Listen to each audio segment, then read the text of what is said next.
நீங்கள் பார்த்துக் கொண்டிருப்பது உங்கள் Vijay. Hi and welcome to time pass with me Vignesh Karthik. வழக்கமா டைம் பாஸ்ல நிறைய விஷயங்கள்லாம் பேசி டைம் பாஸ் பண்ணுவோம். பாபி சிம்ஹா உங்க எல்லாருக்குமே தெரியும்.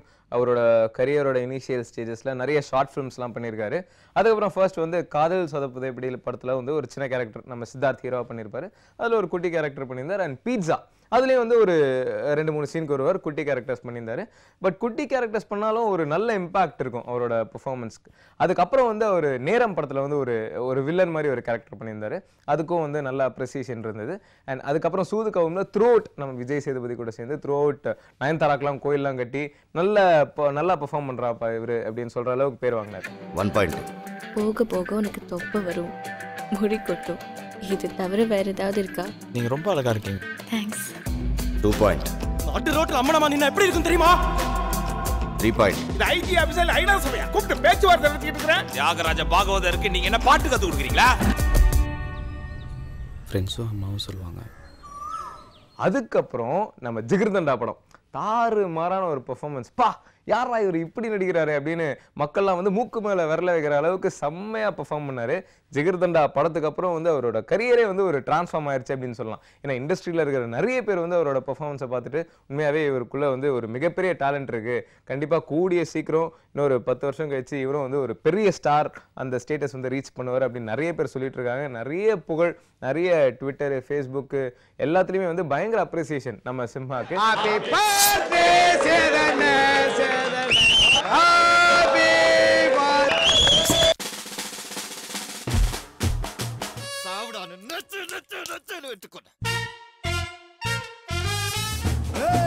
பாண்டி நாட்டு கொடியின் மேல தாண்டி குதிக்கும் மீன போல சிண்டி நாக்கா யாரும் என் பேரை சொன்னா பொழுதி பறக்கும் பாரு, பொழுதி பறக்கும் பாரு, பொழுதி பறக்கும் பாரு, பொழுதி பறக்கும் பாரு.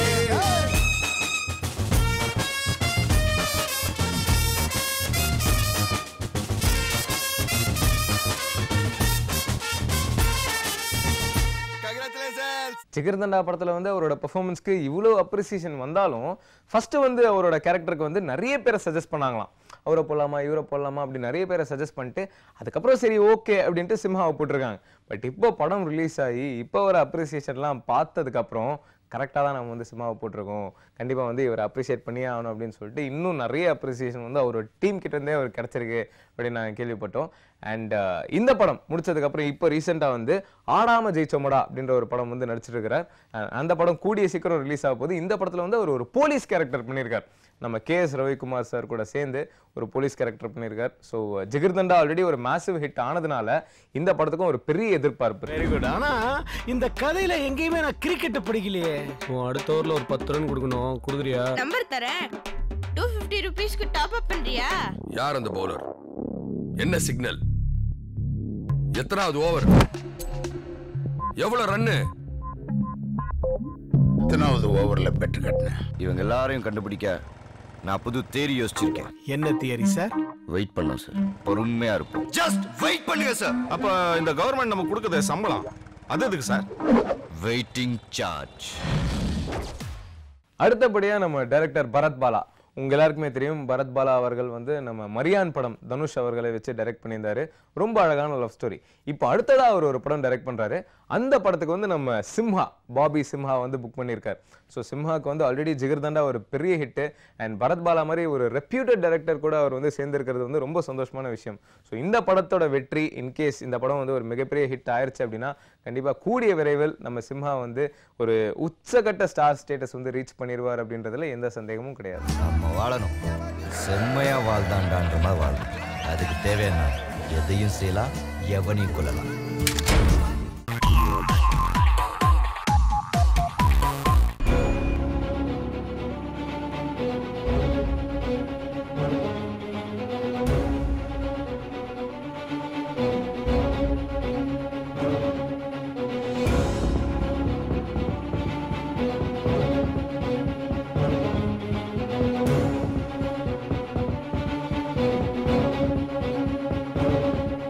நல்ல முயற்சி. வெரி ரியலிஸ்டிக் சினிமாவாக இருக்குது. புதுமையான அணுகுமுறை இருக்குது இந்த திரைப்படத்தில். ரொம்ப ஸ்டாண்டர்டாக இருக்குது ஃபார் தமிழ் சினிமா. இது வந்து ஒரு விறுவிறுப்பான படம், எட்ஜ் ஆஃப் த சீட் மூவின்னு சொல்லலாம். ரொம்ப ஒரு ஃபென்டாஸ்டிக் ஃபிலிம். ரொம்ப ஒரு சமூக அக்கறை உள்ள ஒரு படம் ஒரு பிரமாதமான அட்டம்ப்டாக இருக்குது. ஒவ்வொரு தமிழனும் பார்க்க வேண்டிய ஒரு நல்ல ஒரு திரைப்படம். இந்த மாதிரி வித்தியாசமான படங்கள் வெற்றி அடையணும். ஒர்த் வாட்சிங் ஃபிலிம். ஆள் திரைப்படம் வந்து ஒரு இந்தி படத்தோட தழுவல். ஆனால் மிக அழகாக மிக நேர்த்தியாக அந்த இயக்குனர் இந்த படத்தை கையாண்டிருக்கார். ஒரு வித்தியாசமான அனுபவம். ஒரு சாதாரண மனிதன் சூழ்நிலைகளால் எப்படி வந்து ஒரு தீவிரவாத கும்பலால் விரட்டப்படுறான்றதை ரொம்ப ஒவ்வொரு நிமிஷம் வந்து ஒரு வித்தியாசமான முயற்சிகளோட புதுமையான அணுகுமுறை இருக்குது இந்த திரைப்படத்தில். பார்த்து சலித்து போன காட்சிகள் கிடையாது. ஸோ மத நல்லிணக்கத்திற்காக, மதம் என்பது மனிதன் ஏதோ ஒரு காலத்தில் கண்டுபிடித்த ஒன்று. அந்த மதம் மனிதனை பிரிக்கக்கூடாது, மனிதன் ஒற்றுமையாக இருக்கணும். இந்தியன் அப்படின்னு சொல்லும் பொழுது எல்லா மதமும், எல்லா இனமும், எல்லா மொழிகளும் ஒன்றாக இருக்க வேண்டும் என்பது இந்த படத்தினுடைய கருத்தாக இருக்கிறது. என்னோட மைனா திரைப்படத்தில் வந்து விதார்த்த ஒரு சுருளியாக தான் நான் அறிமுகப்படுத்தினேன். இந்த படத்தில் வந்து ஆள் திரைப்படத்தில் வந்து ordinary man in extraordinary situation, ஒரு தனி மனிதனோட ஒரு திகைப்பு, அடுத்தது என்ன நடக்கும் வாழ்க்கையிலன்ற ஒரு பதபதப்பு, இதெல்லாம் வந்து ரொம்ப அழகாக சொல்லியிருக்காங்க. ஒன்ஸ் அகெயின் அன்பு மட்டும்தான் ஜெயிக்கும்ன்றது ஒரு முடிவாக கொண்டு வந்து நிறுத்தியிருக்காங்க. First, I want to congratulate the director and Anand Krishnan and Vidarth for, இது வந்து வெரி ரியலிஸ்டிக் சினிமாவாக இருக்குது. I think it's an important film to be seen. வித்தியாசமான ஒரு முயற்சி. விதார்த் ரொம்ப பிரமாதமாக ஆக்ட் பண்ணியிருக்காரு. இயக்குனர் Anand Krishna, cameraman, music director எல்லாருக்கும் என்னுடைய மனப்பூர்வமான வாழ்த்துக்கள். இந்த மாதிரி வித்தியாசமான படங்கள் வெற்றி அடையணும்.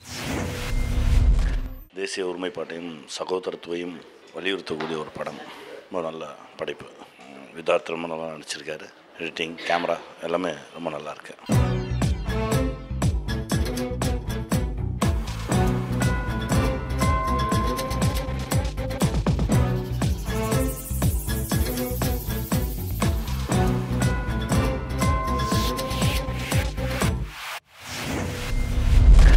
வணக்கம். நான் இப்போ தான் ஆள் படம் பார்த்தேன். ரொம்ப ஒரு ரேசி ஆக்ஷன் பேக்ட் த்ரில்லர் படம் இது. விதாத் ரொம்ப ரொம்ப நல்லா நடிச்சிருக்காங்க. And I wish the entire team all the best. ரொம்ப ஒரு சமூக அக்கறை உள்ள ஒரு படம். ரொம்ப டீட்டெயில்டாக ஒர்க் பண்ணியிருக்காங்க. அது ரொம்ப பெருமைக்குரிய விஷயம். அந்த ஏன்னா டோட்டல் என்டையர் ஸ்கிரிப்டை வந்து பார்த்திங்கன்னா வந்து ஒரு ஆக்டரை பேஸ் பண்ணி வந்து ஸ்கிரிப்டும் இன்ட்ரெஸ்ட்டாக இருக்கணும். ஒரு ஆக்டரை பேஸ் பண்ணி வந்து அந்த பரிதவிப்பு, அந்த டென்ஷன், இது எல்லாமே இருக்கணும். ரொம்ப அருமையாக வந்து விதாத் சார் கொண்டு வந்திருக்காரு. ஆளுங்கிற டைட்டில் ஆரம்பித்து படத்தோட மேக்கிங், கான்செப்டு எல்லாமே அடுத்த கட்டமாக இருக்குது. வாழ்த்துக்கள் டைரக்டருக்கும் இதோட ஹீரோ விதார்த்துக்கும் என்னுடைய நெஞ்சார்ந்த வாழ்த்துக்கள். இந்த கேமில் 2 ரூல்ஸ் இருக்குது. ரூல் நம்பர் 1, நான் சொல்கிறத செய்யணும். ரூல் நம்பர் 2, நான் என்ன சொன்னாலும் செய்யணும்.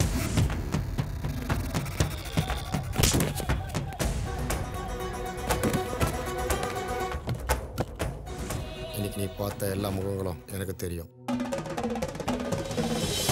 ஆனால் யாருக்கும் என் முகம் தெரியாது. நீ யாரா? நீ டோட்டல் லாக் கம்மி.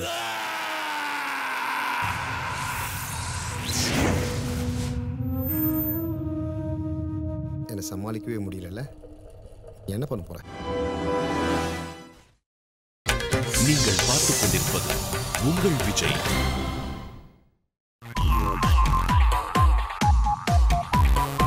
ஆடாம ஜெயிச்சோமடா, இனி நாடாள போறோமடா. டைட்டிலும் ஸ்டோரியும் ஆடாம ஜெயிச்சோமடா இருக்குது. ஆனால் உண்மையிலே சத்தியமாக இதில் ப்ரொடியூசர் முதல் கொண்டு, டைரக்டர் முதல் கொண்டு நடித்த அத்தனை ஆர்டிஸ்ட்டும் டெக்னீஷியனும், எங்கள் PRO mister Nikhil Murugan sir, அண்ணன் நிக்கில் முருகன் சார் அவர்களும் எல்லாருமே விதவிதமாக ஆடி கஷ்டப்பட்டு 2 வாட்டி குளிச்சு அந்த அளவுக்கு கஷ்டப்பட்டு ஆடி தான் ஜெயிக்கணும் ஆசைப்பட்றோம். பத்ரி சார் வந்து எனக்கு லாஸ்ட் இயர் கூப்பிட்டுருந்தாரு. நம்ம கூப்பிட்டு கர்ணாவை ஹீரோ வச்சு படம் பண்ண போகிறேன்னு சொன்னார். ரொம்ப சந்தோஷப்பட்டேன். நான் அவருக்கு ரொம்ப தேங்க்ஸ் சொல்லேன். கர்ணானோட பெஸ்ட் ஃப்ரெண்ட், அவன் ஹீரோ வச்சு பண்ணுறீங்க சார், ரொம்ப ஹாப்பி அப்படின்னு. ஹாப்பி மட்டும் கிடையாது, நீ இதுக்கு சப்போர்ட் பண்ணும், இதில் ஒரு காப் ரோல் இருக்குது, நீ தான் பண்ணணும்னு சொன்னார். கண்டிப்பாக அப்படின்னு பண்ணது தான் இது. நம்ம நிறைய பேர் லைஃப்பில் 2 வீலர்லேருந்து தான் காருக்கு கிராஜுவேட் ஆகிருப்போம். அந்த டூ வீலர் ஓட்டும்போது சம்டைம்ஸ் என்ன இருக்கும், கையில் பைசா இருக்கும், ஆனால் வண்டியில் வந்து ரிசர்வ்லேருந்து பெட்ரோல் தீர போகிற ஒரு சுச்சுவேஷன் வரும். இன்னும் எக்ஸாக்டாக 2 கிலோமீட்டர்ஸில் ஏதாவது ஒரு பெட்ரோல் பங்க் வருமா அப்படின்னு தேடிட்டு போயிட்டே இருப்போம். அப்போன்னு பார்த்து பெட்ரோல் பங்க் வந்துடும். அந்த பெட்ரோல் பங்க் வந்தோடனே கையில் இருக்கிற ஒரு 100 ரூபாய் எடுத்து பெட்ரோல் போட்டுட்டு அந்த பெட்ரோல் டேங்க் அப்படி மூடிட்டு அப்படி வண்டி எடுப்போம் பாருங்கள், ஒரு கான்ஃபிடன்ஸ் ஒன்று வரும் தெரியுமா? அது எல்லாருமே ஃபீல் பண்ணியிருப்பீங்க உங்கள் லைஃப்பில், கண்டிப்பாக அது நடந்திருக்கும். எனக்கு இந்த படம் அந்த மாதிரி ஒரு கான்ஃபிடன்ஸை கொடுத்த ஒரு படம். ஆல்மோஸ்ட் டெய்லி செட்டில் இருந்தேன், செம்ம ஜாலியாக எடுத்தோம். படம் வந்து டியூரேஷனாக ரொம்ப சின்ன படம், ரொம்ப ரொம்ப ஃபாஸ்ட்டாக முடிஞ்சிடும். செகண்ட் ஹாஃபில் வந்து நீங்கள் பாப்கார்ன் வாங்கி சாப்பிட்டு முடியறதுக்குள்ளே படம் முடிஞ்சிடும். அதுக்கு நாங்கள் கேரண்டி தரோம். ஆமாம், இந்த வெங்காயத்தால் மட்டும் கரெக்டாக கட் பண்ணுங்க. வெற்றி தோல்வி அப்படின்ற வார்த்தையெல்லாம் இயற்கையில் கிடையவே கிடையாது, அது மனுஷங்க வந்து வச்ச வார்த்தை தான். ஆனால் வெற்றிக்கு ஏகப்பட்ட டெஃபினிஷன்ஸ் இருக்குது. என்னை பொறுத்த வரைக்கும் எது வெற்றி அப்படின்னா, கடமையை பண்ணால் வெற்றி, கடமைக்குன்னு ஒரு விஷயத்த பண்ணால் அது தோல்வி. இது வரைக்கும் நான் காப் ரோல் வந்து ஷார்ட் ஃபிலிம்ஸில் பண்ணியிருக்கேன், நான் ஃபியூச்சர் ஃபிலிமில் பண்ணதில்லை. ஸோ ரொம்ப எக்ஸைட்டிங்காக இருந்த யூனிஃபார்ம் போடுறது, கொஞ்சம் அன்ஃபிட்டாக தான் இருந்தேன். பட் என்னால் முடிஞ்ச அளவுக்கு நான் பண்ணியிருக்கேன். இன்னொன்று என்னென்னா, ஒரு படம் ஒரு நடிகனுக்கு நிறைய அனுபவங்களை கொடுக்கும். எனக்கு வந்து அனுபவத்தை தாண்டி நிறைய அன்பான அண்ணன்களை கொடுத்துருக்கு. ரொம்ப முக்கியமாக ஃபஸ்ட்டு பத்ரியண்ணா, thanks so much for all the love and support and for this opportunity. யார் அந்த பவுலர்? என்ன சிக்னல்? எத்தனாவது ஓவர்? எவ்வளவு ரன்னு? எத்தனாவது ஓவரில் பெட்டு கட்டினேன்? இவங்க எல்லாரையும் கண்டுபிடிக்க நான் புது தியரி யோசிச்சிருக்கேன். என்ன தியரி சார்? வெயிட் பண்ணோம் சார், பொறுமையா இருப்போம். ஜஸ்ட் வெயிட் பண்ணுங்க சார். அப்ப இந்த கவர்மெண்ட் நமக்கு கொடுக்குற சம்பளம் அது எதுக்கு சார்? Waiting charge. எனக்கு இந்த படத்தில் வந்து பாடல்கள் பற்றி சொல்லணுன்னா, நான் இது வரைக்கும் பண்ண படங்களில் இருக்கிற பாடல்கள் எல்லாமே வந்து படத்தோட ரொம்ப ஒட்டி ரொம்ப வித்தியாசமாக இருக்கிற பாடல்கள். பட் இந்த படத்தில் வந்து கொஞ்சம் மெயின் ஸ்ட்ரீம் கமர்ஷியல் பாடல்கள், எல்லாருக்கும் பிடிக்கிற மாதிரி கொஞ்சம் அப்பீட்டாக பண்ணுற மாதிரி பண்ணியிருக்கேன். நான் அந்த மாதிரி பண்ண ஆல்பம் முதல் தடவை இதுதான். ஷான் ரோல்டனை பற்றி சொல்லணும் அப்படின்னா, அது சொல்லுவாங்க, சயின்ஸ் படித்தவங்க நிறைய பேருக்கு தெரியும், சிங்கத்தோட பாலை வந்து தங்க கிண்ணத்தில் தான் வைக்கணும், அப்போ தான் அந்த பால் கெட்டு போகாது அப்படின்வாங்க. ஷான் ரோல்டன் என்னை பொறுத்த வரைக்கும் சிங்கத்து பால், அவருக்கான தங்க கிண்ணம் கிடச்சிட்ருக்கு. ஷான் ரோல்டன் வந்து சந்தோஷ் நாராயண் மூலியமாக எனக்கு தெரிஞ்ச ஒரு முக்கியமான நண்பர். ஸோ எப்போ சேர்ந்து ஒர்க் பண்ண போகிறோன்னு தெரில. ஆக்சுவலி பண்ண வேண்டியதாக இருந்தது, ஒரு படம் மிஸ் ஆச்சு. அதுக்கப்புறம் இப்போது ஆடாம ஜெயிச்சோமாடா, டிஓபி துவாரக் சார் ஆகட்டும், ரொம்ப கூல். அவர் வந்து சிரிக்கவே மாட்டார். சொல்ல போனால், பாபு இங்கே வாங்க பொசிஷன் கொடுங்க, ஓகே இப்படி தான் இருக்கும். ஆனால் நாங்கள் எவ்வளோ ஹியூமர் பண்ணாலும் செட்டே சிரிக்கும், ஆனால் அவர் மட்டும் சிரிக்கவே மாட்டார்.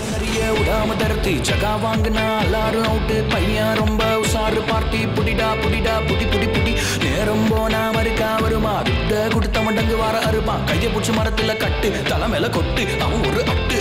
மற்றபடி K S Ravikumar sir, Naren sir, இவங்கெல்லாம் வந்து ஒரு பயங்கரமான ரோல்ஸ் பண்ணியிருக்காங்க படத்தில்.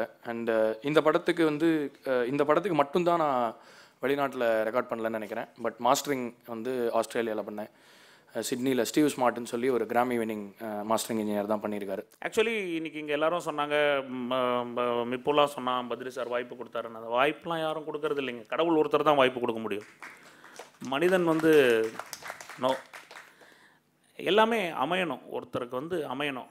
அதை வெற்றிங்கிறது தான், அமையிறது தான் வெற்றி. ஏன்னா எல்லா படத்துக்கும் நம்ம அப்படி தான் உழைக்கணும். ஏன்னா இந்த படத்தில் வந்து எனக்கு டபுள் ரோல்னோடனே டபுள் ஆக்ஷன் நினச்சிக்காதீங்க. ஒரு ரோல் வந்து நடிகனா, இன்னொரு ரோல் கோ டைரக்டராக. ஸோ நான் டைரக்ஷன் டிபார்ட்மெண்ட்லேருந்து விலகி ரொம்ப வருஷமாக இருந்தது. டெக்னாலஜிக்கல் அட்வான்ஸ்மெண்ட்ஸ் என்ன இருக்குங்கிறது தெரியாமல் இருந்தது. இந்த படத்தில் எனக்கு ஒர்க் பண்ணுறதுக்கு வாய்ப்பு கொடுத்து என்னெல்லாம் டெவலப்மெண்ட்ஸ் ஆகிருக்குன்னு நான் தெரிஞ்சுக்கிறதுக்கு ஒரு சான்ஸ் கிடச்சிது. அதுக்காக தேங்க்யூ பத்ரி. எல்லா டீம்லேயும் ஆடி ஜெயிக்க 10 பேர் இருந்தா ஆடாமல் ஜெயிக்கிறதுக்கு ஒருத்தர் இருப்பான்ல. என்னது காமெடிண்ணே இதுவா? என்ன ஒன்றுனா, பத்ரியை வந்து ஒரு ஃப்ரெண்ட்லியாக பார்த்துருக்கேன். எப்பவுமே கூட இருக்கிறவங்களோட மரியாதை நமக்கு தெரியவே தெரியாது. அவங்க கூட எவ்வளோ பெரிய ஆளாக இருந்தது, நீ தானே அப்படிம்போம். வெளியில் இருக்கிறவங்க சின்னது பண்ணாலும் பெருசாக தெரியும். அதே மாதிரி தான் இருந்துச்சு எனக்கு பத்ரி கூட நினைக்கிறேன். ஸோ ஒரு பிஎன்சி சென்டரில் ஜனங்களை சந்தோஷப்படுத்திக்கிட்டு, நமக்கு படத்தை ஒரு 100 ரூபா 120 ரூபா கொடுத்து டிக்கெட் வந்தான்னா, டிக்கெட் வாங்கிட்டு வந்தானா 2 மணி நேரம் அவன் கவலையை மறந்து சிரிக்கணும். அவன் ஹாப்பியாக சிரிச்சுட்டு பரவாயில்லப்பா ஓகேப்பா அப்படின்ட்டு போனார்னா அதுவே போதும். அதுதான் நமக்கு ஒரு மிகப்பெரிய பாராட்டு அப்படின்னு நான் நினைக்கிறேன். ஸோ அதனால தான் பிஎன்சி ஃபிலிம்ஸ்னு ஒரு கம்பெனி ஆரம்பித்தேன். ஸோ என்னை நம்பி ஒரு படத்தை இறக்கி ஃபஸ்ட் காப்பி பண்ணி எனக்கு வந்து இவ்வளோ தூரம் பக்கபலமாக இருந்து இந்த நிமிஷம் வரைக்கும் என்னோட தோல் நின்று ஒரு நல்ல நண்பர்களாக இருக்கக்கூடிய மது சாருக்கும் சுதீர் சாருக்கும் முதல்ல உங்கள் முன்னாடி நான் என்னுடைய தேங்க்ஸை ஷேர் பண்ணிக்கணும்னு ஆசைப்பட்றேன். அருபாத்தோ チェン内で何が起きているか知っているよな。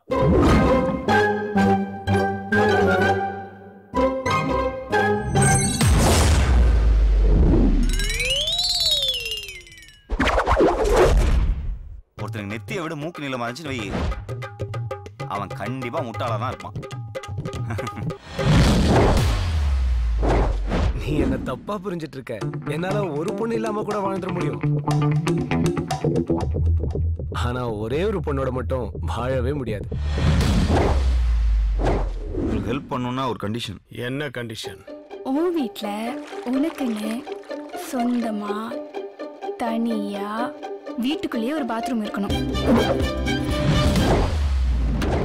வெரி குட். ஆனா இந்த கதையில எங்கேயுமே நான் கிரிக்கெட் படிக்கலையே. அடுத்த ஓவர்ல ஒரு 10 ரன் கொடுக்கணும். கொடுக்குறியா? நம்பர் தரேன். 250 ரூபீஸ்க்கு டாப் அப் பண்றியா? யார் அந்த பவுலர்?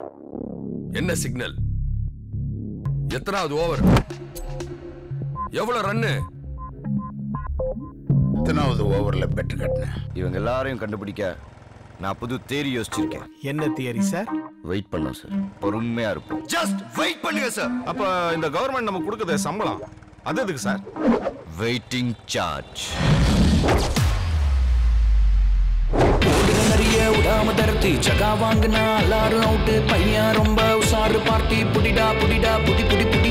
நேரம் போனா மறுக்கா வருமா. துட்ட கொடுத்த மண்டங்கு வர அறுப்பான். கையை பிடிச்சி மரத்துல கட்டு. தலை மேல கொட்டு. அவன் ஒரு அட்டு. ஆமா, இந்த வெங்காயத்தால மட்டும் கரெக்டா கட் பண்ணுங்க. மேக்கப் போடாத பொண்ணும் டாப் அப் பண்ணாத பையனும் கடைசி வரைக்கும் அனாதையா தான் இருக்கணும். எல்லா டீம்லயும் ஆடி ஜெயிக்க 10 பேர் இருந்தா ஆடாம ஜெயிக்கிறதுக்கு ஒருத்தர் இருப்பான்ல. என்னது காமெடி? என்ன இதுவா?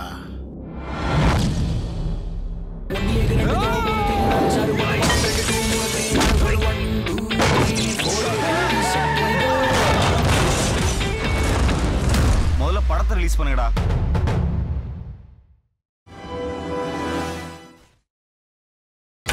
நீங்கள் பார்த்துக் கொண்டிருப்பது உங்கள் விஜய்.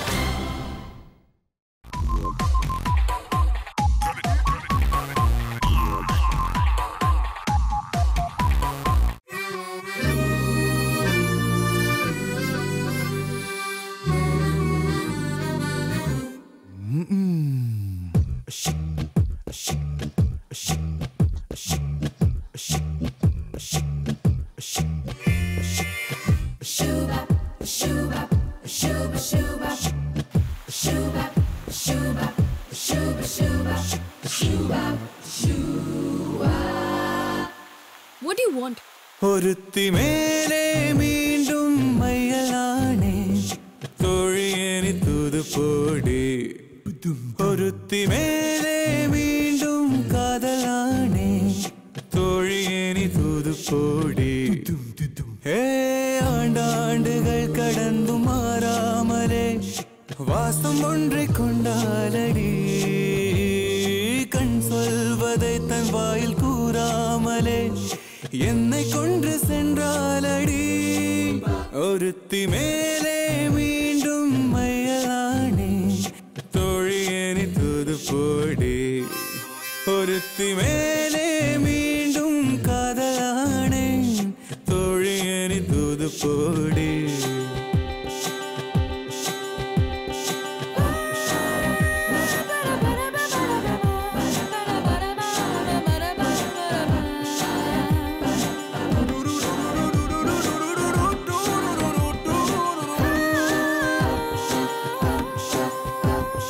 அழகோ அழகோ உனையும் விடவும் குறைவு. ஆனாலுமே செல்வாயா. திமிரு திமிரு உனையும் விடவும் அதிகம். வேண்டாமென சொல்வாயா. முத்தங்கள் 100 நான் தந்தேன். கள்ளியாய் தூக்கி போனாலே என்னிடம் மீண்டும் தாவென்று கேட்டதும் மௌனம் மானாலே. நீ சென்று என் முத்தம் அள்ளி கொண்டு வா. ஒருத்தி மேலே மீண்டும் மையலானே தோழியனி தூது போடி. ஒருத்தி மேலே மீண்டும் காதலானே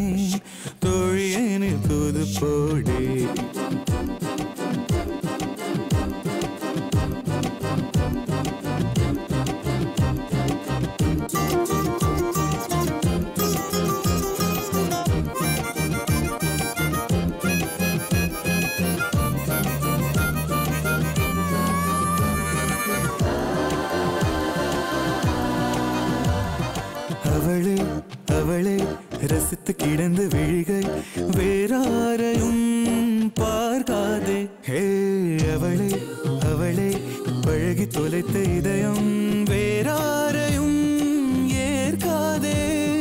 தோழியே நீ போய் கேட்டாலும் காதலே இல்லை சொல்வாளே. காலிலே வீழ்ந்து கேட்டாலும் பொய்யிலே நம்மை கொல்வாளே. நீ ஏனும் என் காதல் ஏற்றுக்கொள்ளடி. இங்க பாரு ஜீவா, நீ எவ்வளோ ட்ரை பண்ணாலும் நீ நினைக்கிறது நடக்காது. விட்டுரு. ஒருத்தி மேலே மீண்டும் காதலானேன். தூது போக யாரும் வேண்டாம். வெடிக்கும் எந்த நெஞ்சின் ஆசை சொல்ல கண்கள் போதும் வார்த்தை வேண்டாம். ஆண்டாண்டுகள் கடந்து மாறாமலே காதல் ஒன்றை கொண்டே நடி. கண் சொல்வதை உன் வாயில் நீ கூறினால் நானும் கொஞ்சம் வாழ்வேனடி.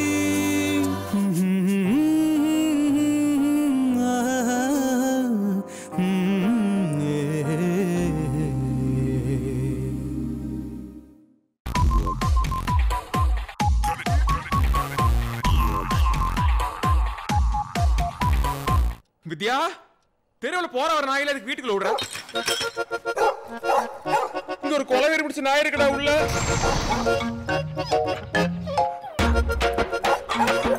அது என்னடி அந்த நாய் மேல அவனுக்கு அப்படி ஒரு பிரியம்? ஐயோ ஆண்டி, நீ நினைக்கிற மாதிரிலாம் எதுவும் இல்ல. டாகி டாகி டாகி டாகி ஸ்டைலடா. நீ ரொம்ப டிசிப்ளின் டாக்னு சர்டிபிகேட்லாம் கொடுத்தா. Discipline tag. உங்க ரெண்டு பேருக்கு வர வர வித்தியாசமே இல்லாம போச்சு. தெருவில் போற தெரு நாய்க்குலாம் எங்க தாத்தா பேர் வச்சிருக்கா. 3ஆம் பறை படத்துல இருந்து நாய் நாளே சுப்பிரமணி தான் பேரு.